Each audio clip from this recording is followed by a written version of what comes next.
You're not alone. If you need someone to talk to today, please contact Crisis Services Canada by either calling them at 1-833-456-4566 all hours of the day, or you can text them at 45645 at 4 p.m. to 12 a.m. Eastern Time. Remember, you're not alone, and Crisis Services Canada is here to help.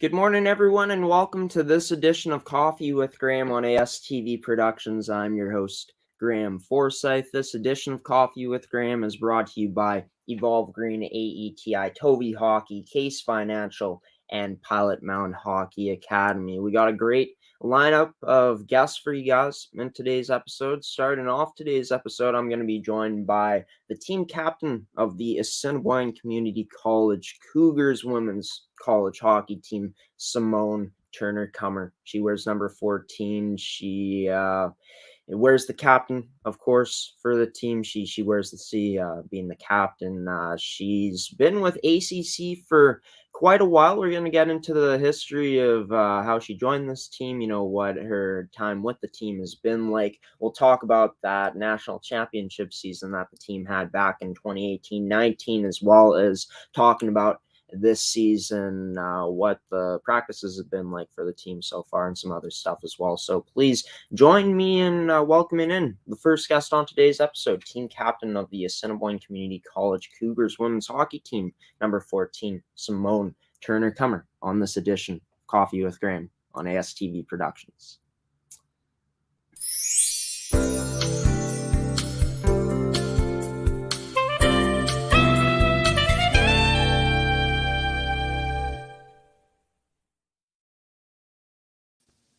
Joining me now, the team captain of the ACC Cougars women's college hockey team is Simone Turner-Cummer. Simone, thanks for taking the time out of your Tuesday morning for joining me here on the show. How have things been going for you, today? How are you feeling today? Today's good so far. I was up early and now I'm at work and just able to sneak away for a bit to do this. Right on. Well, I appreciate you making the time to be able to do this. If you don't mind me asking, where are you at right now? Where do you work? I work for Universal Doors and Truck Accessories. I took a business at ACC and I'm actually using it here at work. Sweet. That's great that you're able to use what you've learned at ACC to help you out in work, help you out in your job for sure. Talk about just that decision to enroll in the business program when you did. What interested you about the business program at ACC? Actually, my first year when I played with ACC, I was called into play, so I didn't attend school, but then I had a great time. So then I decided I'd actually go to the college, and I really like numbers, so I figured the business program would be a good suit. That's great to hear that it lined up with what you wanted to do. Let's dive into that. You started with this team quite a while ago. Talk about how you became a member of this team, way back in about 2014, 2015 is when you started? Yeah, the beginning of 2014, so the end of the 2013-14 season. I had graduated in 2013 and went to school in Winnipeg, and I played for the junior women's club in Winnipeg, and we played ACC back then. And I was fortunate enough that the head coach at the time, Terry Arksey, had liked what he saw, and I got asked to join them at the senior women's provincials. And then from there, we went to the Western Shield. This was before we were in the ACHA. And then from there, I actually attended the college the year after. We still weren't quite in the ACHA at this point, but it was good hockey. and I just fell in love with the program itself, and then I continued to play. I took a break 1 year, but other than that, I continued on, and I've enrolled in many different programs. That's great to hear. Great to hear the history of, how you ended up on this team, way before they joined the ACHA. Just talking about it, what really drew you in to wanting to play with this team? Was it the culture? I mean, you talked about the coach, of course. The coach had interest in you. Just speak about, why was that decision that you decided truly that ACC would be that right place for you to play hockey at? I grew up in Carmen, which is just 2 hours away, so it still allowed me to stay close to home while I was playing. And at the time, you didn't have to be a student to play. So I actually, the first year after I attended the college, I went back to the U of M to continue on my first degree, and I was still playing. So I actually traveled from Winnipeg to Brandon. So it was kind of nice to have that flexibility to still play hockey, competitive hockey, while doing what I needed to do to pursue my career. And then eventually I decided to actually move to Brandon. And I believe at that point I went to BU actually, and there was a stint there where I played BU soccer and ACC hockey, which was actually phenomenal. But nonetheless, eventually we had a coaching change, and that's kind of what really drew me back. The coaches we have now are just phenomenal, and most importantly, I think Larry Shannon has had a big part in keeping me around. Yeah, just talk about, more of the impact, dive more into depth why that is that Larry's had that type of impact on you during your career. And I'll also speak about, head coach Tony Bertone as well, what impact he's had on you. Yeah, ever since the first moment I met Larry, he's just been great, super friendly, and we get along very well. He's basically like a father figure to me, and just knowing he was behind the program the whole time, even when there was a moment where I wasn't sure if I was going to play, he's definitely the reason I'm around. And as he continues to stay, I definitely hope I can stay alongside him. And as far as Tony goes, the first taste I had of him was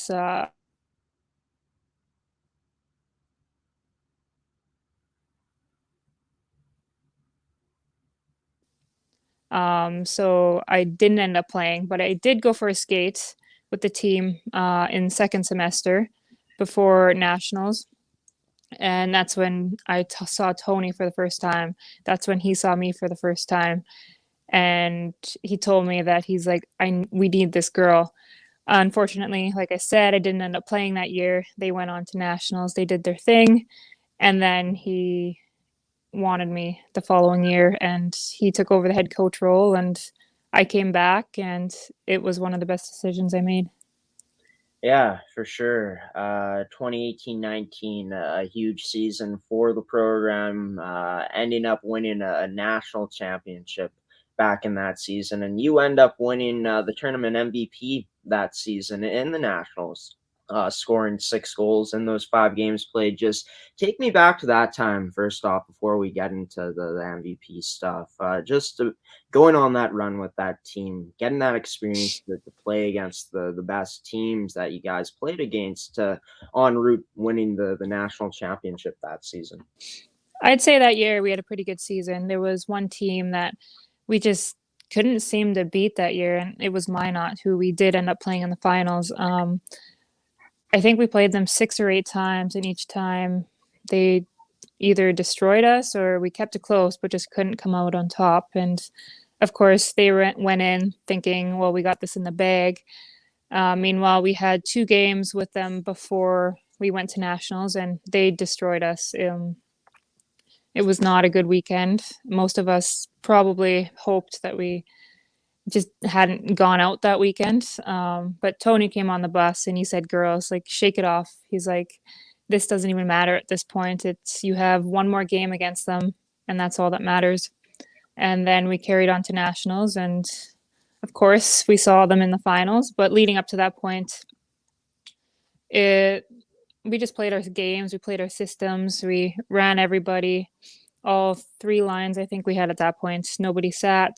Everybody did what they could do, and we just played as a unit. And Tony helped us along the way, just encouraging us, especially in the semifinals against Lakehead.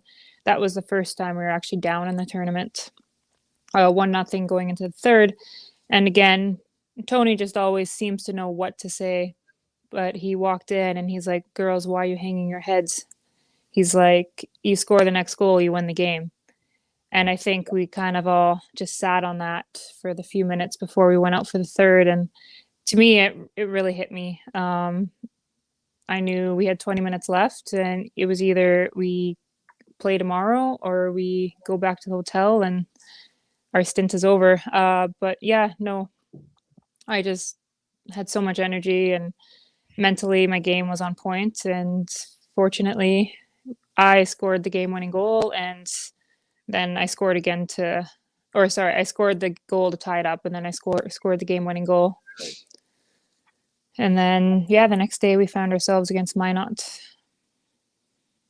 Yeah, just a lot of adversity, you guys faced, being able to, I guess not adversity, but you coming through in the big moments for that team, and a big reason definitely why you were able to win tournament MVP, just for you to be able to be on your game during that time when the chips were down, when you needed to be clutch, for you to be awarded after that performance or those performances you had by winning tournament MVP. Just how special was that for you to win that award? I know that obviously the national championship being more important, but must have been sweet winning the tournament MVP and being recognized for your strong play in the nationals. It was a surreal feeling, that's for sure. I went into the tournament and didn't even actually know about this award. I don't like to lose, so going into this tournament and knowing what we had accomplished so far that year, I had a pretty good feeling with the talent we had and the coaches we had and just the unit that we could do well. And if it came down to playing Minot, that we really could beat them. And yeah, I just mentally, I was there the whole tournament. I wouldn't say I'm a huge goal scorer, but I guess when it counts, that seems to be when I produce. I definitely say I'm more of a playmaker, but again, like I was a defenseman that year too, so and wasn't common for me to score many goals, and I only played half a season that year. So, but like I said, it was just I didn't want to lose, and I think that just that mindset and knowing what I was capable of definitely helped contribute to my success during that tournament. Yeah, sweet. And yeah, that's interesting. So you were a defenseman that year. Obviously, you're forward now. Speak about what that transition has been like from defense to now being a forward at this point. Actually, I'm a natural forward. I grew up playing forward. I was just always a strong skater, forwards and backwards. And then when I went to the junior league in 2013, we didn't have enough defense, so I just tried out, played defense, basically not expecting to be acquired as a defenseman. And then they kept me as a defense, and ACC saw me as a defense, so that's what they recruited me as.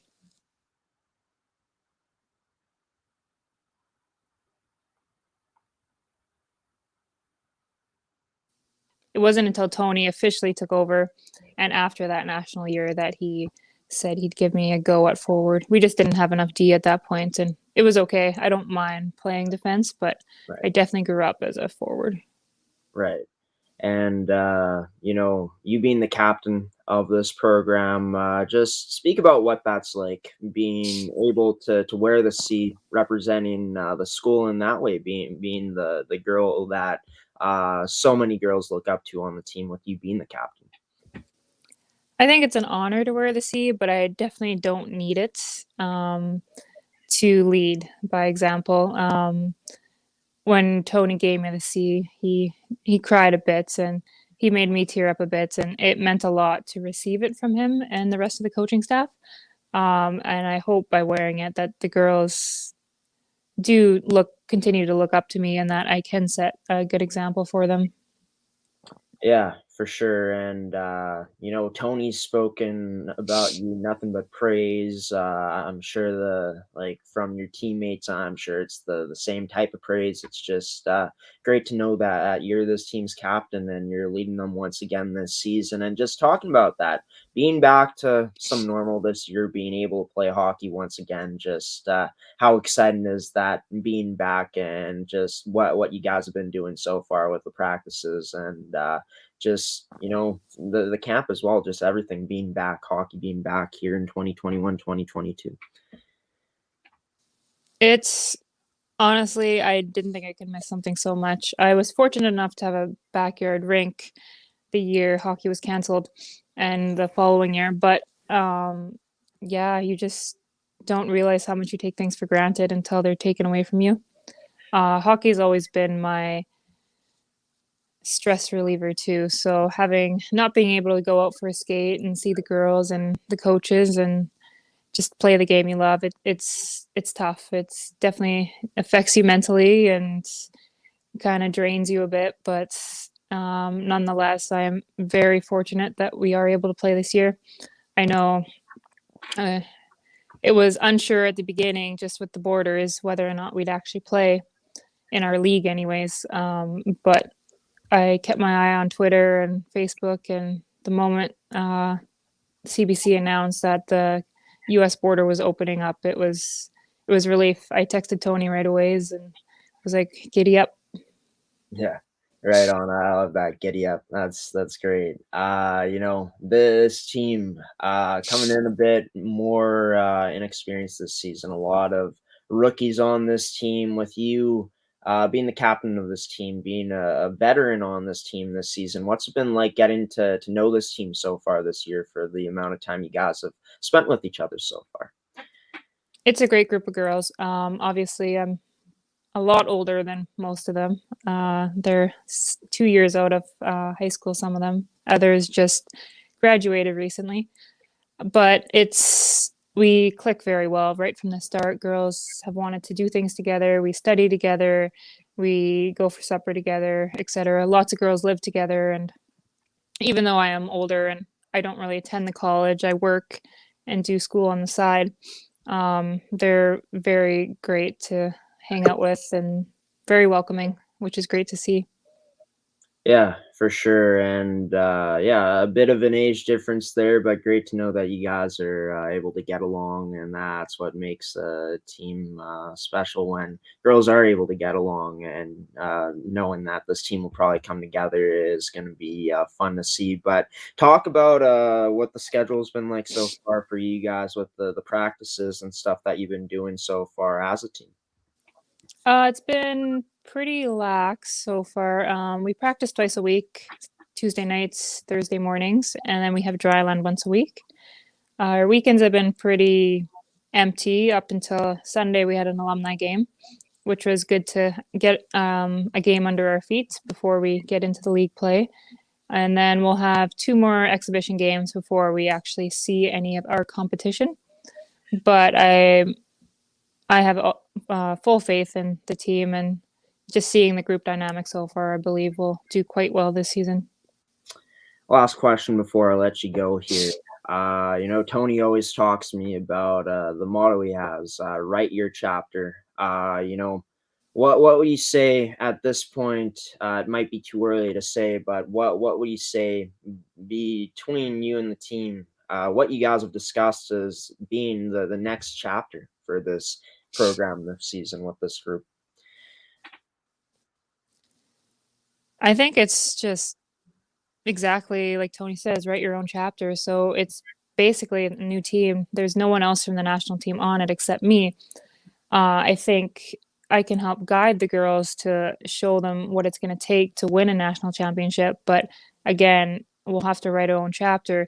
Whether we go a 31-0-0 season again or not, it doesn't matter as long as we get to that final endpoint, and then that's when things really matter. And I believe with the group we have that we can win a national championship again.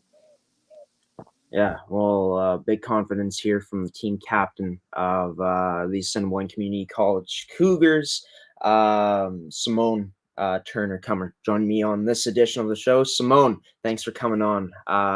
Thanks for taking the time. You have a great rest of your day, and I hope to talk again to you soon in the future. Thanks for having me, Graeme. Talk to you later. Problem. Yeah, you take care. And that was Simone Turner-Cummer joined me on this edition of the show, the team captain of this year's Assiniboine Community College Cougars team. Of course, they'll be looking to go out and defend their national championship this season, even though we're about 2 years removed now from that season that they were national champions. They still have that defending title on their on their backs, even though this is a different team. Should be exciting to see what they'll be able to do this season with Simone leading them and with this new group of girls that they have, of course, with Tony Bertone and that coaching staff as well. But we're going to take a commercial break here for the first time on this edition of Coffee with Graeme. After the break, Chris Kirwan, assistant coach of the Swift Current Wildcats and the Saskatchewan female AAA U18 Hockey League, will be joining me on the show to talk about the past weekend of games for the team and what's coming up for the team this week here on Coffee with Graeme on ASTV Productions. Stick around for more after this commercial.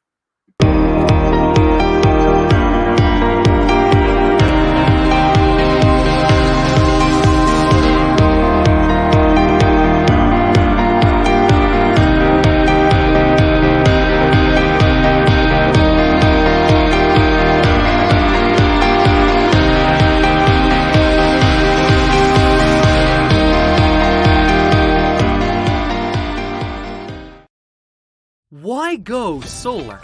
Solar is better than ever. Our revolutionary design and inverter equipment with the latest in solar panel technology for the ultimate in-home and business security. That's right, I said security.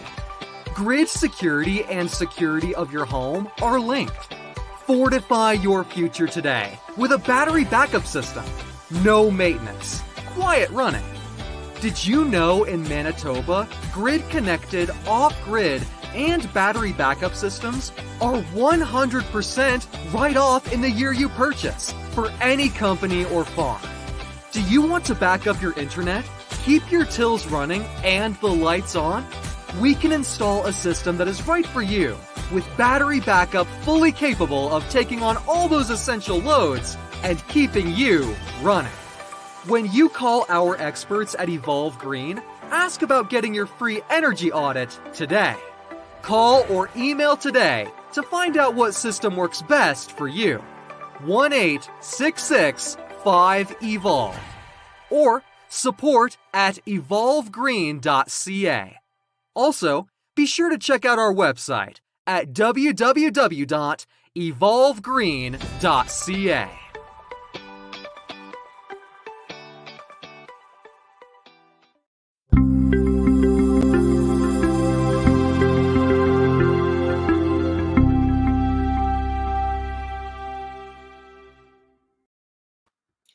Welcome back to Coffee with Graeme here on ASTV Productions.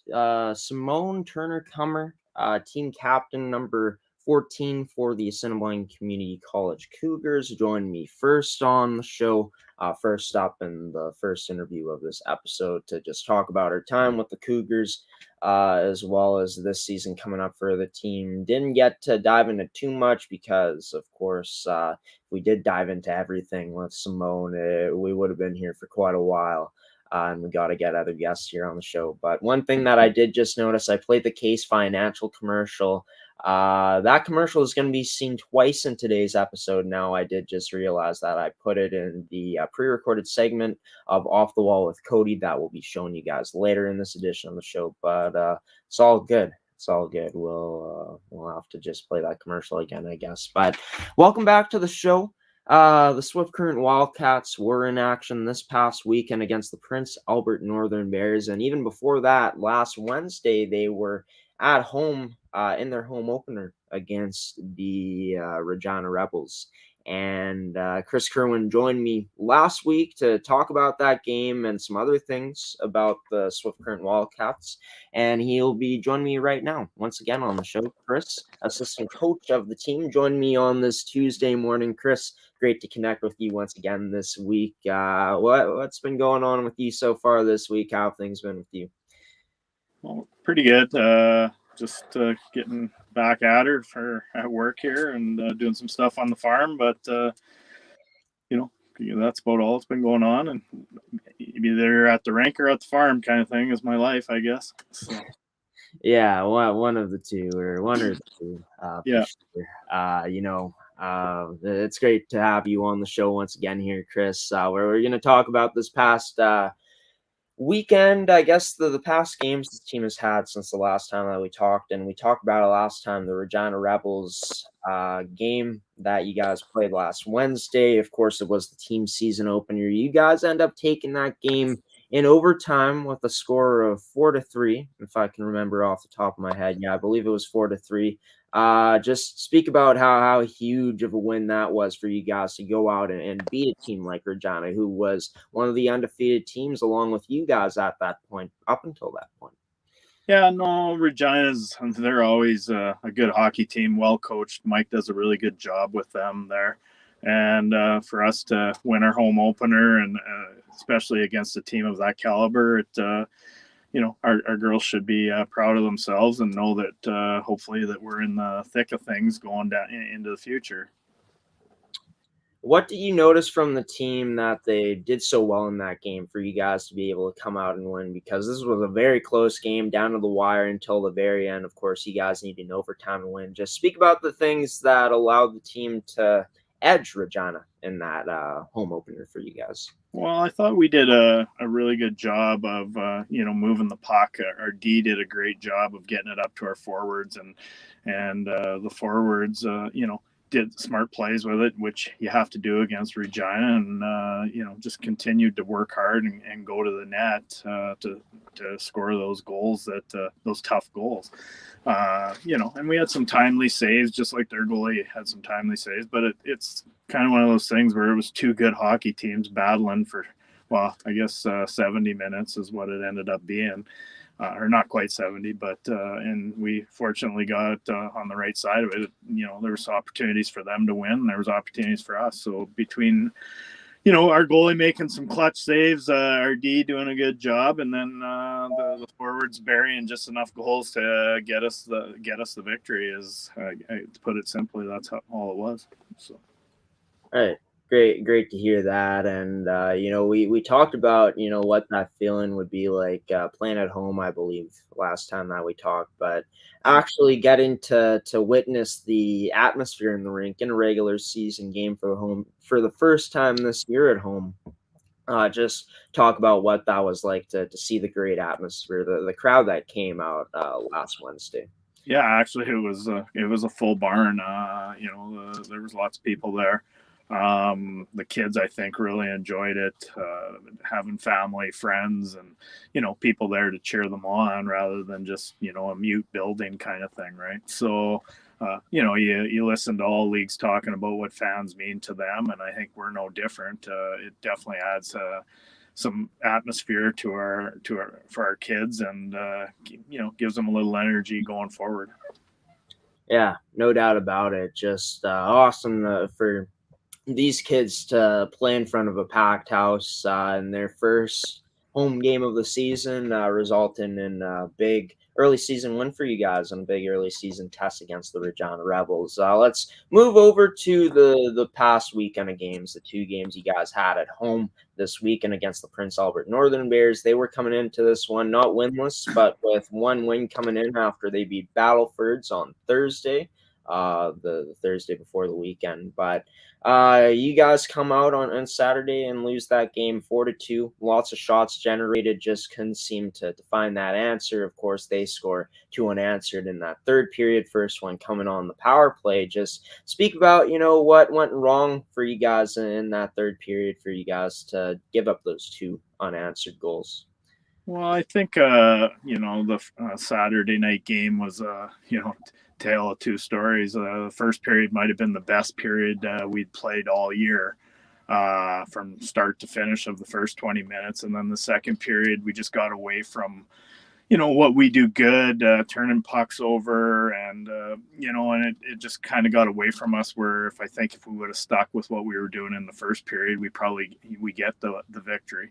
But with that said, I don't know if PA's record is, they're still a pretty good hockey team. I wouldn't take that away from them. They did play hard, and they were smart, and took took advantage of their opportunities they were given. So, we hate to lose the game. We felt that it was one that we probably should have won and maybe deserved a better outcome. But at the end of the day, when you take a 20-minute lapse and allow a team to stick around, that's what happens. A goalie gets hot, and and their power play is good, and like I said, I don't think the record is what they're actually all about. They're still a pretty damn good hockey team. Yeah, for sure. And we're early in the season here. Good teams at times always, they could start off slow. PA could be a case for that this season, could make a case for that this season. That, like you said, the record does not defy, what this team is all about. As you said there, to quote you, pretty damn good hockey team. But, you guys bounced back with a huge 8-4 win on Sunday, running away with it in that second period, putting up 6, 2 for 3 on the power play, more shots this time, 53-33 for you guys, and holding PA to 1 for 6 on the power play advantage. Just speak about how impressed this coaching staff was with just how the team came out the next day, coming off of the first loss of their season, being able to go out and play like they did against PA this time around. Well, we talked after Saturday night's game that, obviously we had lots of shots, but we felt we could get to the dirty areas a little more, not so much on the outside. And I think the difference between Saturday and Sunday's game is our kids went to the net with authority on Sunday, and it just raised havoc for their goalie, that they, when we just kept coming and coming and coming. And that's a testament for our kids. We called them out on it after the game on Saturday, and they responded. And, we were proud of what they accomplished on Sunday. And, it wasn't a perfect game still from our aspect. We felt we gave maybe up a few too many shots, but at the end of the day, we got the 3 points, and the girls responded to, us criticizing them a little bit about getting to the dirty areas and bearing down and scoring those dirty goals. And it's kind of one of those things, once you get 1 or 2, then they seem to start going in for you. And I think that's what happened on Sunday. Power play for you guys on Saturday went 0 for 4, of course. A lot more success on Sunday, 2 for 3 on the power play. How pleased were you guys with just how the special teams unit looked on Sunday in that 8-4 win? Well, I think, even on Saturday, our power play moved the puck pretty well. We lacked maybe getting into that dirty area in front of the net, whereas on Sunday, we moved the puck, and we, our kids hit the net for 1, which maybe was a bit on Saturday where we didn't. And then on Sunday, they, got those rebounds and, and got traffic in front of their goalie, taking their eyes away. So, for the most part, like our power play for the year, we've been actually pretty happy with it. I think we're ticking along around 30%. Don't quote me 100% on that, but somewhere around there. So I think we're pretty happy for the most part. But you have those nights like Saturday where you lay an egg or get an offer, and and then on Sunday it comes through for us, and that's that probably was the if you want to call it TSN turning point, was our power play, and our specialty teams on Sunday were very good. Yeah, and if you guys are hovering around that 30% mark, that's a pretty darn good power play percentage to have out there on the girl advantage. And of course, like you said, being able to move it the way you guys did on Saturday, for it to be able to transition into you guys continuing to do that on Sunday and getting into those dirty areas, just a great thing for you guys to have had happen on Sunday. Talking about the upcoming game against Notre Dame, I'll have to check the schedule here. Yeah, against Notre Dame on Wednesday, so tomorrow. You guys playing on the road against Notre Dame, going to be a big matchup. You guys last played them in that tournament in Calgary in the finals. Just speak about what the preparation's been like preparing for Notre Dame so far this week. We actually haven't practiced. We'll start today. We'll go over a few things, probably a little bit of special teams, and I mean it's another big test for us. The road hasn't gotten any easier. I think we play Notre Dame and then we go to Regina next week, kind of thing. So it's not going to be any easier. So 2 hard road games. So the big thing is consistency, and that's the one word that I think the girls got to realize if you're going to play with the big dogs in the league, that you're gonna have to play like you did the first 20 minutes against PA, but do it for 60 minutes every night, kind of thing. So I think that's the message that we're trying to create, early in this season, is good habits, and and that hopefully that leads you, to some victories on the road too. Yeah, and this is a very skilled Notre Dame team. Of course, you guys have been able to play them already this season, but from what you guys have seen from this season and just the amount of time you've been able to play this team in the past, what's going to be the key to taking down this Notre Dame team in Wednesday's matchup? Well, I think the biggest thing is we're going to have to be disciplined. Craig does a really good job with that program there since he's taken over, and you hit the nail on the head. They are a skilled hockey team, and their goaltender is phenomenal. Their D, maybe 1 through 6, maybe the best in the league, and then they can throw out a top 5 power play or 5 kids to create a top power play unit. So, I think stay out of the penalty box and then continue when we get our opportunities. We got to go to the dirty areas to score goals. Like we've played them 3 times this year, and they've pretty much been all 1-goal games. So it's going to be, we're going to have to get some greasy goals and play with discipline and just continue to drive that net and take care of our own end. Yeah, for sure. Well, should be a good one. That game going tomorrow at 8 p.m. at the Duncan McNeil Arena. Swift Current on the road to take on Notre Dame for their for Swift Current's last game of this month of October here in 2021. Chris, thanks for taking the time again this week for coming on and talking about the past weekend of games, as well as talking about this game coming up tomorrow against Notre Dame. You stay safe and take care. We'll talk soon. Thanks, Graeme. And Chris Kirwan, assistant coach of the Swift Current Wildcats, joined me on this edition of Coffee with Graeme. Stick around after the next commercial break. We're going to have another edition of Off the Wall with Cody Wall, ASTV Productions, color commentator, to break down the past weekend of games we saw. We're going to go in depth into the Pembina Valley games that we saw here on the network this past weekend, as well as the Swift Current Wildcats games against the Prince Albert Northern Bears, even though ASTV Productions did not broadcast Swift's games due to their internet not being set up properly. Or something like that. It had something to do with the internet, but we break it down anyways, coming up on Coffee with Graeme after this commercial break. Stick around for more after the break.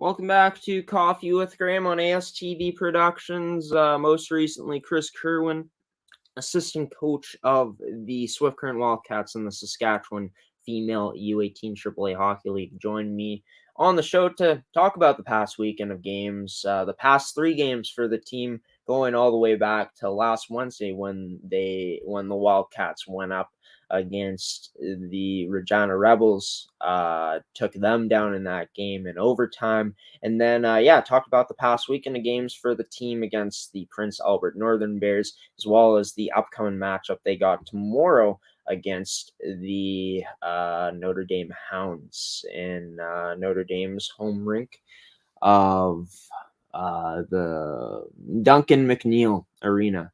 That game going at 8 p.m., of course. But yeah, welcome back to the show, everybody. Of course, if you guys enjoy our shows here, if you're enjoying this episode on ASTV, be sure to like it, react to it on Facebook, give it a hard thumbs up, whatever reaction you guys want to leave, of course, positive ones. Preferably, but of course, free country, speak your mind, right? But yeah, I'm just playing. But yeah, leave a like, leave a reaction on the post on Facebook.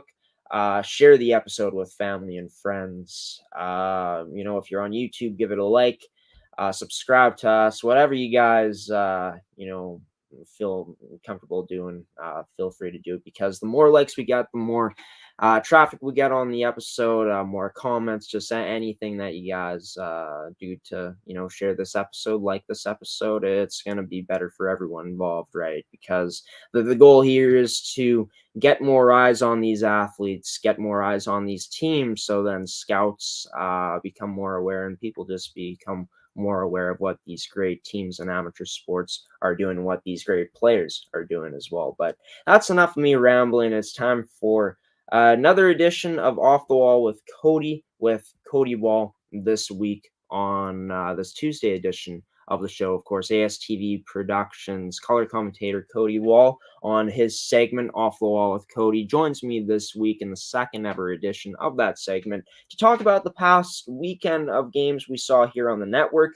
Of course, we do talk about Swift Current as well, but we weren't able to broadcast their games due to a internet connection problem, but or something like that. It has something to do with the internet. That's all I know. But we still break down their weekend, and we also break down the Pembina Valley Hawks weekend as well, as they played 2 games this past weekend at home. It's this week's edition of Off the Wall with Cody on ASTV Productions on Coffee with Graeme, coming up here in just a moment. Enjoy, folks.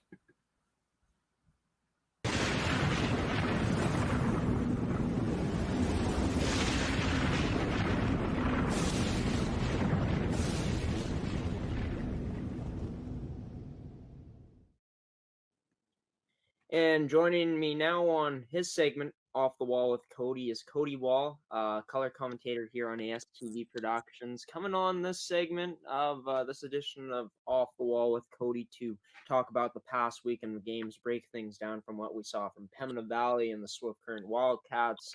Cody, doing this on Monday night instead of Tuesday, way more awake than last week for myself, I know that, but a day after our weekend ended of us covering games in Pembina Valley, or in Morden, Manitoba for Pembina Valley, how have you been doing today? I've been doing good. Yeah, definitely a lot easier today, in the evening than it was last week when we got up bright and early to do the interview, but awake and ready to go. Yeah, for sure. And I wasn't looking forward to doing last week's because of that exact thing, the time that we were doing it at, but decided to do it on this Monday evening, of course, the day before this episode comes out. Well, the night before the morning of this episode. Let's start off with Pembina Valley. The Hawks this weekend, winning a game and losing a game. That loss coming on Saturday to the Winnipeg Avros, 4-2, and the win, of course, coming yesterday, 6-0 over the Interlake Lightning. But let's go back to that Winnipeg Avros game. Avros led 1-0 after the first. It was 2-1 for the Avros in the second period, making it 3-1 for them. And then both teams scoring in the third, ending the game off 4-2 in the Avros' favor. The Avros outshot PV 32-19. Both teams had 8 penalty minutes. And yeah, the Avros just getting it done in all phases of the game. Aggressive forechecking, really not giving Pembina Valley much space to breathe at points in that game. But talk about what you saw from the Avros from your perspective of what they were able to do to beat this Pembina Valley team on Saturday. So one thing that the Avros really did right was they came out hard right from the drop of the original puck, off that first puck drop, and they never really let off the gas too much. Pembina Valley did get stronger as the game progressed, but the Avros were able to, when that point came, able to kind of hunker down and shut down the offense from the Pembina Valley team.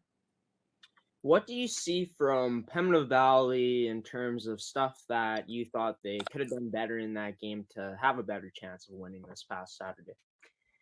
Well, the most obvious one was just putting in a full 60-minute effort. We saw a lot of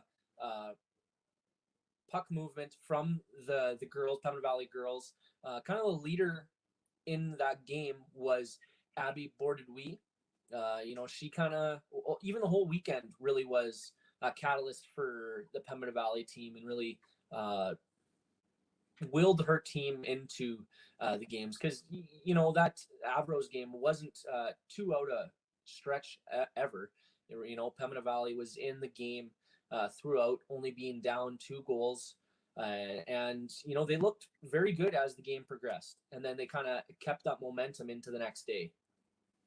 Yeah, for sure. They were building and building as that game went along. In my opinion, I thought that third period was probably their strongest period of the night. And like you said, they continued that momentum and carried it into that game against Interlake. And I think that we saw that from just when we were calling the game. But, just talking about, Pembina Valley's goaltending, we talked about it. Kaylee Franz ended up getting shot on 32 times, letting in 4 goals in that game. But just speak about Franz's play, because like you said, and like people saw, some of those goals not entirely her fault on Saturday. Yeah, definitely a lot of chaos happened in front of the Pembina Valley net to create that offense. And the Avros did a real good job of, getting into the dirty areas and trying to get the greasy pucks to the net and kind of create that chaos that, Pembina Valley wasn't able to match and really, really settle down that kind of high intensity, kind of junk around the net, prowling there. And yeah, a lot of the goals, or most of the goals that Avros did get was from, third, fourth opportunities that, Kaylee really didn't have an opportunity on. Yeah, for sure. That just came down to the Avros forecheck, the relentless pressure that they were putting on Pembina Valley at times in that game. Pembina Valley just couldn't keep up with the Avros straight up. But, a way better showing for Pembina Valley in that 6-0 win the next day in that afternoon game on Sunday against the Interlake Lightning, leading 2-0 after the first, 5-0 after the second, adding 1 more goal in the third, making it the final 6-0. Outshot the Lightning 43-18, and not many penalties in this game either. But just talking about it, just looking at how Pembina Valley came out, do you think that first period really set the tone for them moving forward in that game, for them to be able to do the things that they were able to do against Interlake? It definitely didn't hurt getting off to a quick start and getting 2 goals in that first period and able to kind of roll with that momentum.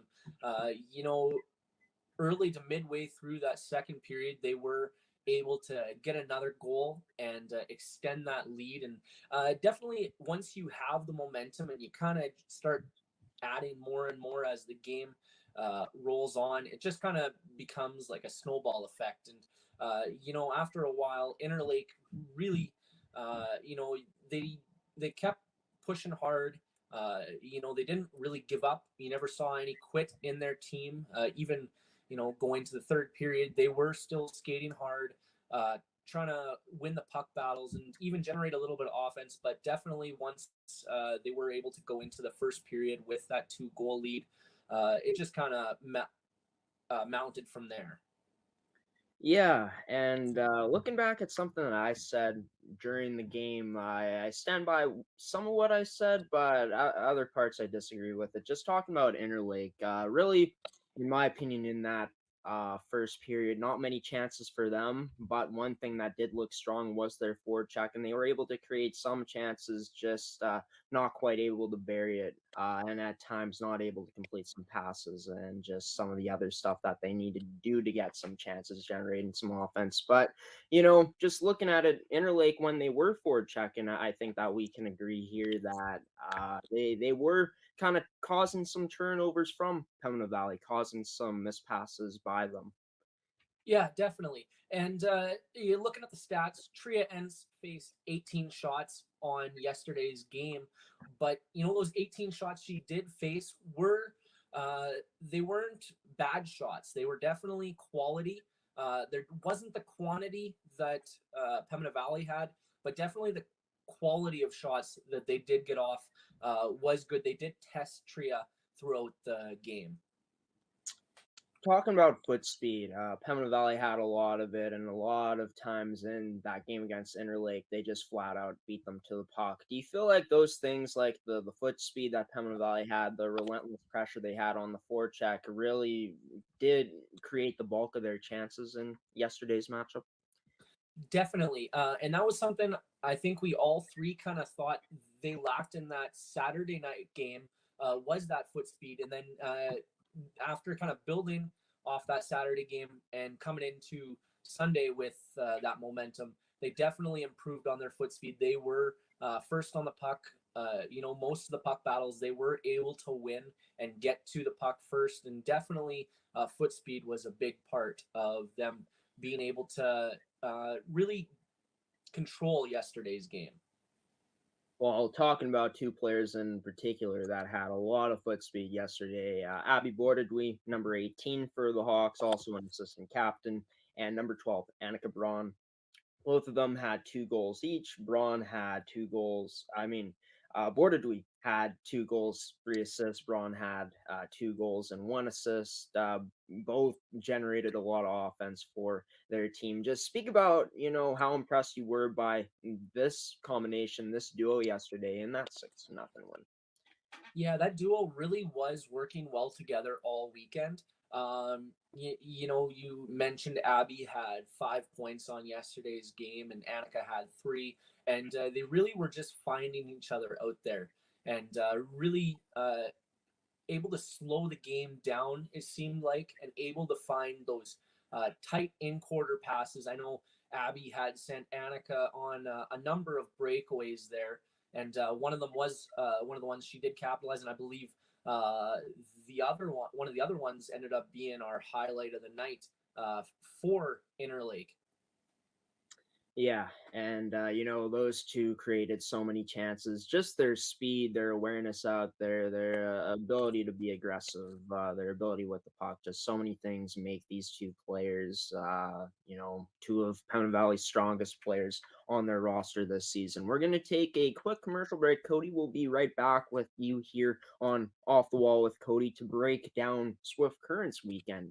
The Swift Current Wildcats and the Saskatchewan female U18 AAA Hockey League. You're watching Coffee with Graeme. This segment of Off the Wall with Cody Wall. Back after the break for more here on ASTV Productions.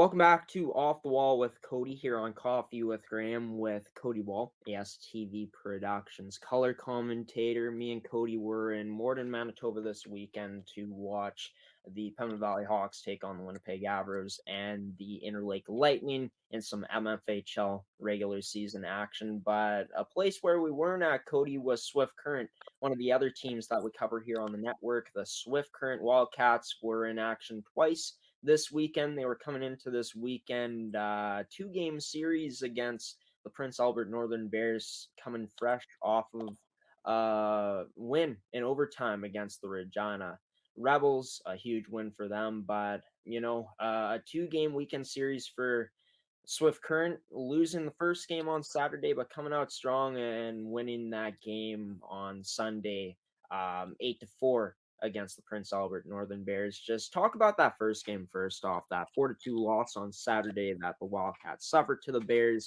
Scoreless game after the first game, was tied 2-2 after the second period, and then Prince Albert scored 2 unanswered in that third period, one coming off the power play. Do you feel like that was kind of the turning point from just looking at what happened on the stat sheet, just that penalty that Swift Current took for Prince Albert to be on the power play and capitalize there, getting that 3-2 lead in the third?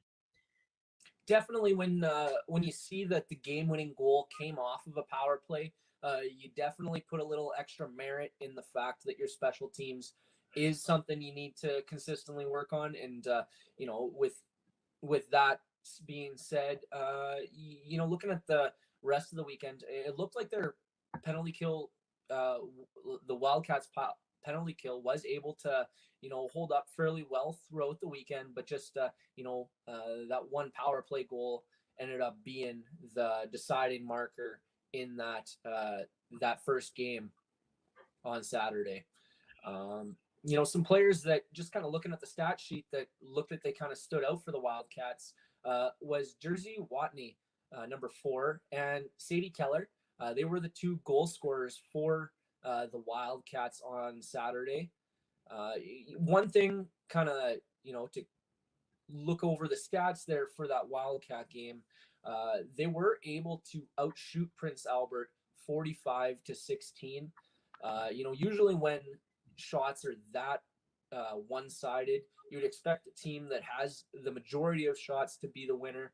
Unfortunately, that wasn't the case, because Prince Albert ended up having their rookie netminder Paige Fisher make 43 of those 45 saves, and just really, without watching it, you can assume that she really stood on her head in that game there on Saturday.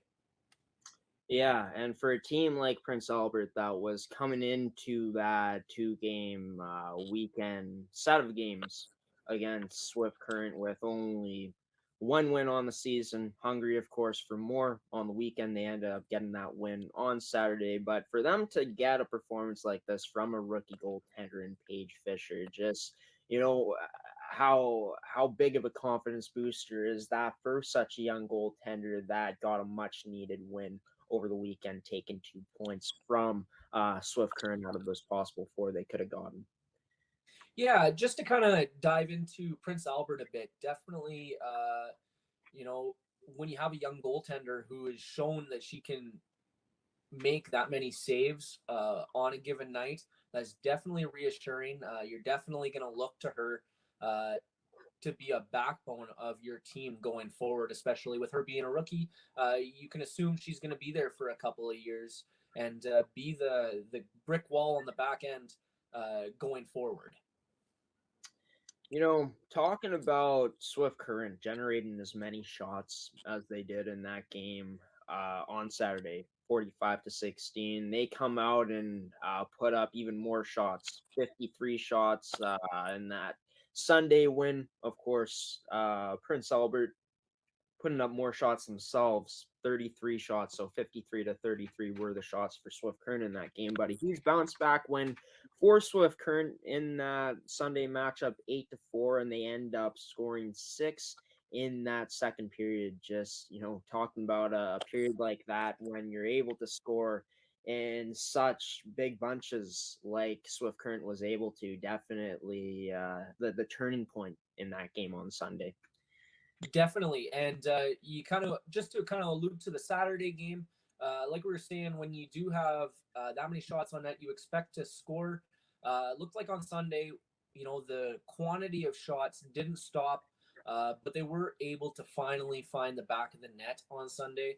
And you can see once they found the back of the net, they were able to get a couple of more in and managed to kind of make up for the missed shots that they weren't able to put in on Saturday with the 8-goal performance on Sunday. Talking about that power play as well, like we just talked about a bit early on, or we didn't yet. Just talking about that power play for Swift Current. 2 for 3 on the power play on Sunday after going 0 for 4 on the PP on Saturday. Even though we didn't get to watch this game, definitely got to think that they were executing, firing on all cylinders on that PP just by looking at what they were able to do, going 2 for 3 on that girl advantage on Sunday against Prince Albert.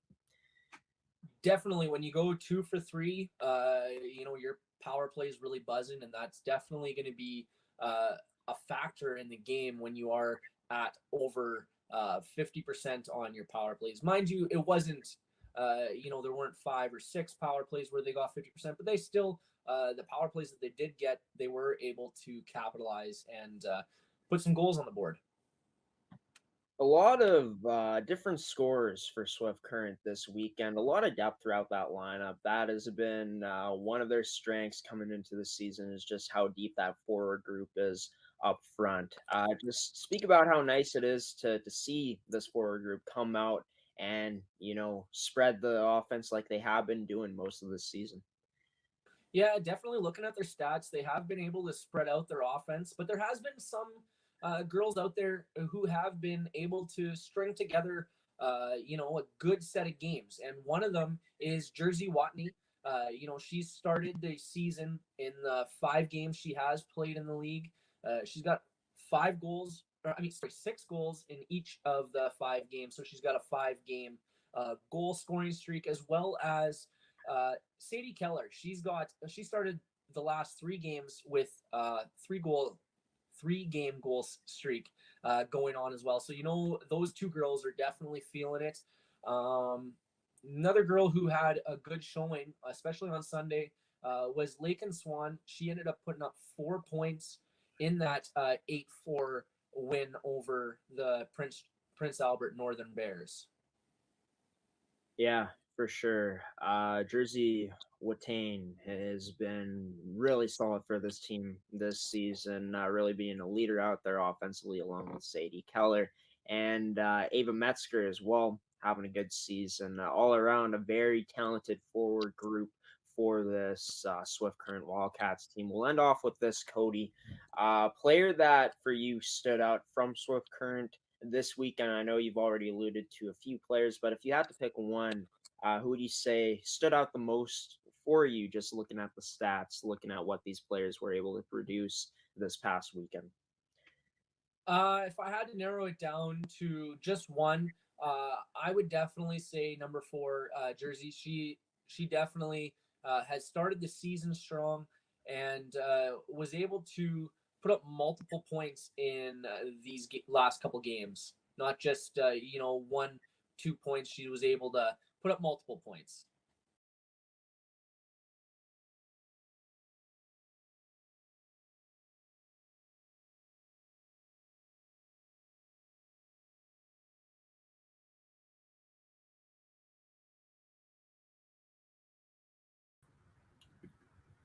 And that was Cody Wall on his segment Off the Wall with Cody here on Coffee with Graeme, breaking down the past weekend of games from Pembina Valley and Swift Current. Of course, Swift Current was not broadcasted. Their home games weren't broadcasted this past weekend because of something to do with the internet in that arena in Swift. But huge bounce back game by Pembina Valley in that Sunday matchup against Interlake Lightning, beating them 6-0.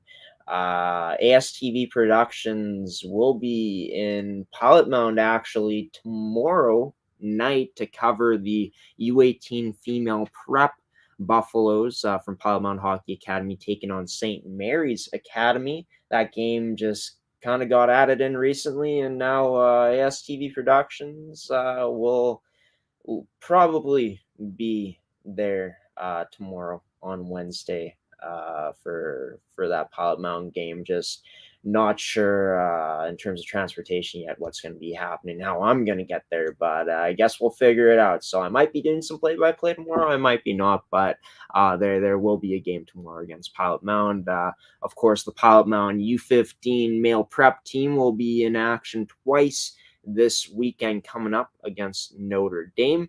And Cody will be back next week to break down those matchups that we saw this past weekend and in the past week from, in next week's episode to break down what he saw and get his thoughts on what happened in the games. So we're going to take one last commercial break. We'll be back here on Coffee with Graeme to give some final words. Well, I'll be back to give some final words on this edition of Coffee with Graeme on ASTV Productions. Stick around after this commercial break. Welcome to Pilot-Mound Hockey-Academy, your world-class academic and hockey training facility created to maximize each student's athletic and academic potential. Blackjack Stewart Arena, home of the Buffalo, is inside the 46,000 square foot complex, as well as a curling rink and other facilities. The students have a unique combination of successful, well-rounded education at Pilot-Mound Collegiate Institute and the professional hockey training in an encouraging community. The years of experience of on-ice coaching propel our students to the next level, both mentally and physically, in a professional environment.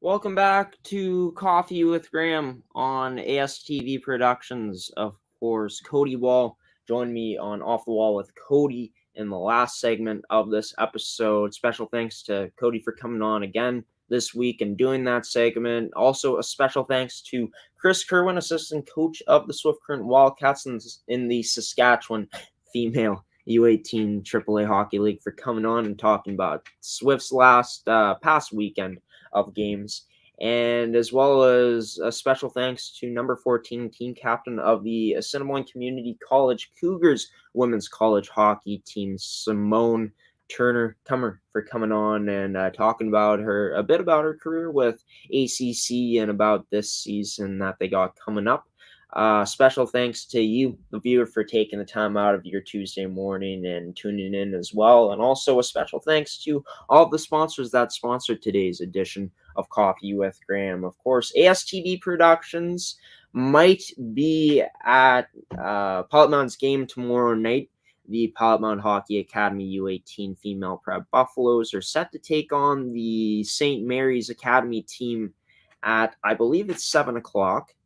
Like I said, this kind of got thrown at us last minute, so we're deciding if we're going to attend the game and broadcast it. But if we are, you guys will be able to catch that one anywhere you guys watch our broadcasts, on our Facebook, our website, our Twitter, and anywhere else. And speaking of my show, one of my shows that is coming out tomorrow, it's going to be Rise and Shine Manitoba, an all-new edition of that show. Going to have a loaded lineup of guests. Going to be announcing who the guests will be coming up on our social media today. You guys can check out the guest release list of that episode on our Facebook at ASTV Productions, on our Twitter, Amateur Sports TV, and on our Instagram as well. I believe, off the top of my head, it's ASTV Productions on Instagram. Sorry, guys, I'm just kind of drawing a blank here with our Instagram. We changed the name one time, and I'm not sure. Yeah, so ASTV Productions on Instagram is where you can also find out who the guests will be in tomorrow's edition of the show. Graham's opinion coming out tomorrow as well on Rise and Shine Manitoba should be a good one. The segment where I give my opinion on anything really in pro sports and anything really else that I want to give my opinion on, that's basically what it's about. But in terms of Coffee with Graeme, when you can catch the next episode will be coming out this Thursday night at 8 p.m. Central Daylight Time. You guys can catch that episode on our Facebook, on our Twitter, and on our website as well. Maybe on our Twitter. Yeah, probably on our Twitter, because it's going to be a live episode most likely. But you guys can catch Rise and Shine Manitoba tomorrow at 10 a.m. Central Daylight Time. But until then, folks, I've been your host, Graeme Forsyth of Coffee with Graeme, signing off now. Until I see you guys Thursday for Coffee with Graeme, have a wonderful rest of your Tuesday. Stay safe out there. And until 2 days from now, I'll see you then, folks. Peace out, everyone. Have a wonderful rest of your day. Take care.